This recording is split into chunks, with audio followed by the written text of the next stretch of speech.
বিসমিল্লাহির রহমানির রহিম। আমি শিঙি মাছ ঝোল করবো। পেঁয়াজ কুচি আর কাঁচা ঝাল ভেজে নিচ্ছি। লবণ দিয়ে দিলাম, আর এই গুঁড়ো মশলাগুলো সব দিয়ে দিলাম। ধনে জিরে, হলুদ, সামান্য গোলমরিচ, মশলার গুঁড়ো দিয়ে এবার মাছগুলো দিয়ে দিলাম।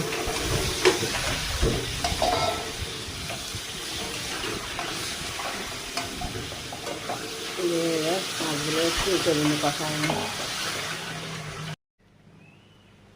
মাছ ঝোল রান্নাটা হয়ে গেছে। এবার আমি ধনে পাতা কুচিগুলো দিয়ে দিলাম। শিং মাছ ঝোল রান্নাটা কেমন হলো কমেন্টে জানাবেন। সবাই একটু লাইক কমেন্ট শেয়ার করবেন।